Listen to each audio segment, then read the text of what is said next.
4వ తారీఖు జరగబోయేటువంటి ఈ వెన్నుపోటు దినోత్సవాన్ని జయప్రదం చేయాలని చెప్పి మండల ప్రజలందరికీ కూడా కోరుకుంటున్నాను.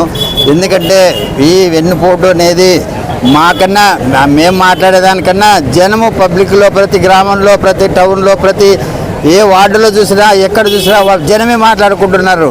ఎందుకంటే వాళ్ళకి ఇచ్చిన హామీలు మీరు నెరవేర్చింటే మాకు ఈరోజు రోడ్డు మీదకి వచ్చే పరిస్థితి లేదు.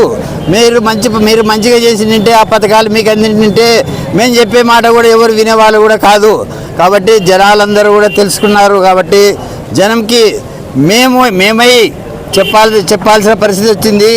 మీరు పథకాలని తొందరగా అమలు పరిస్తే ఈ రాష్ట్రం బాగుపడుతుంది, ప్రజలు చాలా బాగుపడతారు. చాలా ఇబ్బందులు ఉన్నారు రైతులు కానీ వేరే కార్మికులు కానీ రకరకాల ఉద్యోగస్తులు కానీ అయితేనేవి అందరూ ఇబ్బందులు ఉన్నారు.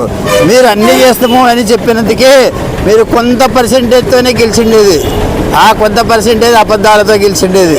కాబట్టి వీటిని మానుకొని మీరు సక్రమంగా చేయాలనే ఉద్దేశంతో మేము ఈ ధర్నా చేస్తున్నాం తప్ప ఏ దురుద్దేశం మాకు లేదు.